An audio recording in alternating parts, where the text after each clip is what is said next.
Welcome to Movies, Films, and Flicks. I am Mark Hennessy Hoffmeyer, and joining me is John Frankenstein Levengood. Oh, I thought it was going to be Ulrich. So, what you guys don't know is that for the 5 years that we've been podcasting, we've actually been recording this from a place called Terminal Island. And John is actually a violent criminal. And he has had to serve 200 podcasts that are broadcast all over the world to get his freedom. And he's currently on the 199th. So you're doing good, man. But there might be some weird stuff happening at your house. The computer might go down. We might not be able to finish this. Because, you know, you're my golden goose, man. I get 70 million subscribers paying at least $99 to $250 to listen to this. And if I lose, you know, you're the seventh Frankenstein. But still, like, we gotta keep the thing going, you know? We gotta keep John Frankenstein around. You mean a possible love interest might sabotage me? Exactly. Oh, man. I gotta tell you, so this is the 6th movie in our racing series. And what I love most about it, so far you and I have covered Rush, Driven, Days of Thunder, Speed Racer, Ford vs. Ferrari, and now Death Race. And what I like about this film, Statham gets framed, goes to prison, you have a race in 3 days. The race is 3 days long. That's it. Like, this movie is just meat and potatoes. There's a couple double crosses, but it's just such a straightforward movie. And I dig that even without credits, this is just 100 minutes. It's a quick in and out movie directed by Paul W.S, who we've talked about a lot on this podcast, John. We've covered a lot of his movies now, yeah. I'd say one of our most popular episodes is Event Horizon. And I think that's probably in our... Like, if someone said, Mark, give me a Movies, Films, and Flicks starter pack, 5 episodes, I'd include that Event Horizon episode. I think I'd include... Yeah, it'd be tough to pick 5, but it's a no-brainer that Event Horizon's in there. Yeah, that was a fun one. That was a good one. But yeah, I mean, this is a meat and potatoes. I mean, they crashed all these cars. They blew up all these cars. There's obviously CGI in this, but this is a very analog, 45 million budgeted remake, or as Paul Anderson likes to say, a prequel. But I don't know. What are your thoughts about this movie? I mean, I was watching this with Megan. She's on this podcast a lot. And she's like, I like this movie. It's just straightforward. And then we watched Death Race 2000 on Tubi for free. From like 1975, right? Yeah. And it made Death Race better because of how I think Paul Anderson, the completely different plot, but you watch it and it's just so cheeky. And now I kind of understand both movies more. Was the original with Sylvester Stallone among other people? Yeah. So, okay. I thought. Yeah. In the original, Sylvester Stallone's Machine Gun Joe. But the thing is, in the beginning of the film, he shoots a machine gun. In this movie, Tyrese plays Machine Gun Joe, but he just has machine guns on his car, but so does everybody else. You never see Machine Gun Joe shooting a machine gun. He's actually better with rockets. His name should be Rocket Joe in this show. I also like that David Carradine was a star of 75 Death Race 2000, and he's the voice of Frankenstein in the beginning of this movie. Napalm. Oh, he is? Yeah. I didn't know who that was. Okay, I didn't look that up or anything, so that's cool. Give me napalm. Give me smoke. Give me banana peels. Give me Mario Kart. Can I ask you a question, John? You can ask all the questions, Mark. You're a Death Race racer, okay? Well, we've established that. Yes. I need one more win. One more win. And so people in this car, they have Porsches, they have Dodge Rams, they have Ford Mustangs. I have every single car written down here. They have a variety of different cars in this. So they all of the drivers in this competition drive something different. Frankenstein has a Mustang, kind of stuff like that. Oh, here they are. So you have like a 72 Buick Riviera, you have a 79 Pontiac Trans Am, 1989 BMW 735i, you have a Jaguar, 1989 Jaguar, 2006 Chrysler 300C. What is your nickname, and what car would you pick? All right, I want a Hummer with a lift kit and giant tires. Mm-hmm. I like that. All right, so I did just, big dude's got to have a big car. and plus it's just it's very different from what everyone else has, right? And what's my nickname? Yeah. Dropkick John. Dropkick John. I mean, that is why I had dropkicked a lot of axe dipping bad guys in my time, and this one time someone set me up. And I thought that I was drop kicking someone who was dropping an axe into a poisoned salmon, when really it was an undercover FBI agent. And because I drop kicked him and I ruined the sting operation he was doing to try and take down this this faction of axe dipping fish hatchery villains. Right, I ruined that. Even though I was fighting them for all this time before that. That's how they got me. That's why I went to prison. My dropkick was too big. I'm a large person, and it fractured his sternum, and he died. I would hate to see you dropkick somebody, John. Dropkick John. I'd hate to land after I throw a dropkick. Now, all right. So you have the great pick, by the way. I can actually see this in here because Machine Gun Joe obviously picked the best vehicle because on Terminal Island. Also, all of our other movies, John, F1, Indy, NASCAR, Le Mans, and the Speed Racer tournament that they have, all the different races that they have, none of those are all about speed. These races on this island are more about muscle because Machine Gun Joe's never behind anybody in this, so speed doesn't really matter. So his car kept up suspiciously well. I mean, do you think the twists and turns and bonkings and like I just think. You can't really hit 0 to 80 on this track because there's not much room to hit 0 to 80. So I feel like his car had a little supercharging. I think he had a supercharged kit. Machine Gun, he gets it. Machine Gun Joe gets it. So now, John, the problem is, since you killed the cousin of the warden of this prison, your vehicle can only have non-lethal weapons. So you can't pick rockets. You can't pick machine gun. You have to pick non-lethal weapons to be installed on your Hummer. Which non-lethal weapons would you pick? Okay, so in order to have a reduced sentence, prisoners will volunteer to be trebucheted from my vehicle, and when they trebuchet in the air, they actually drop kick the cars that they're hitting.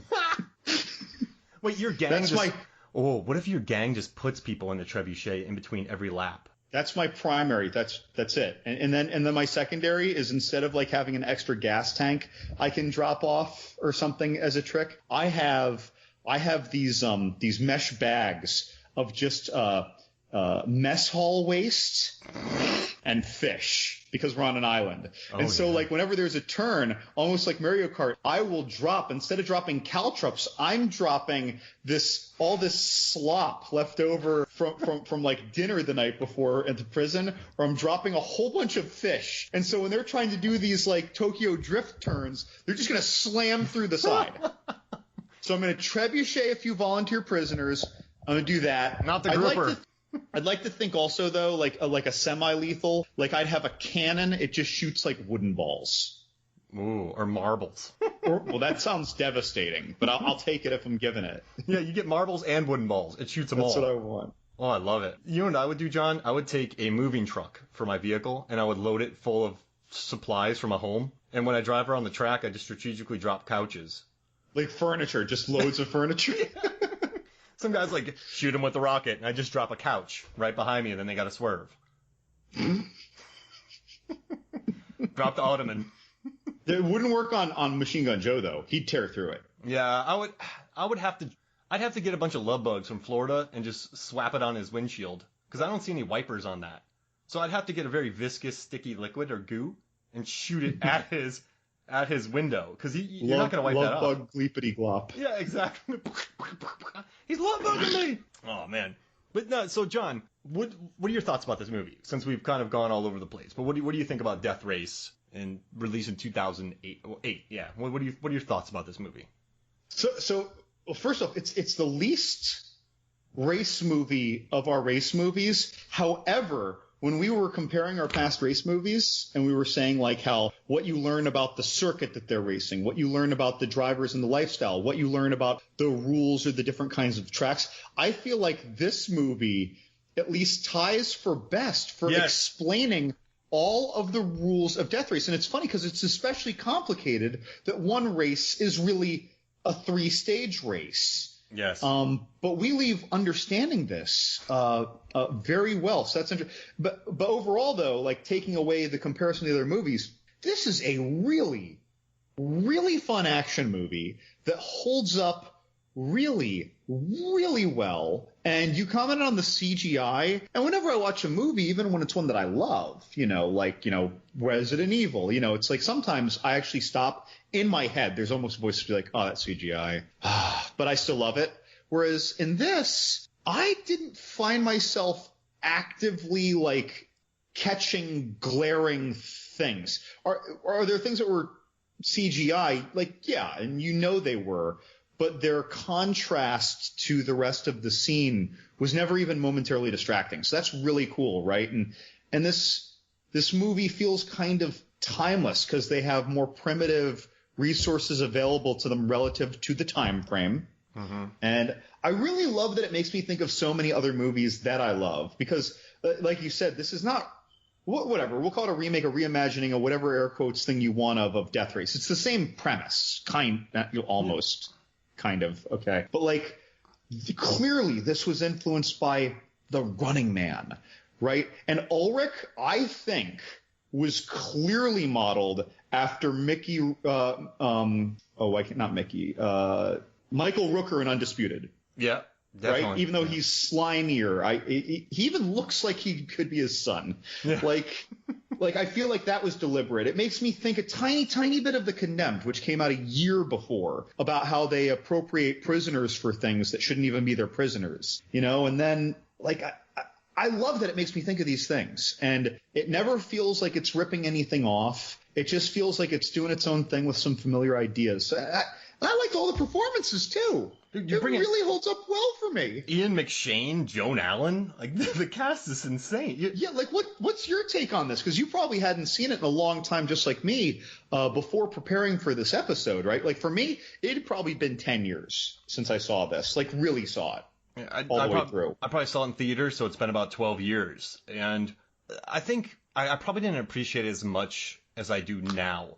And I think that's because we spent so much time with Paul Anderson movies, listening to his commentaries and listening to everything he makes. And when I learned this movie, $45 million budget, and I dig watching the behind the scenes footage because that Dreadnought, they built one and they crashed it. That when 14K dies, when his car goes, when 14K, no, not 14K, his Porsche gets blown up, they blew up that Porsche. When one of the NASCAR guy, I believe, gets blown up, his car goes flying into the air, and that was an accident. They didn't want, that was Vargas who goes that high. So they didn't want his, no, I'm sorry, I gotta get this name right. Grim. Vargas the Reaper? Yeah, when, Grim, I think his name. When his car gets blown up into the air, they didn't want it to go that high. They blew that car up into the air. When that car gets stuck on the spikes during the scene, that guy, they stuck a car on spikes. So they built all these practical cars.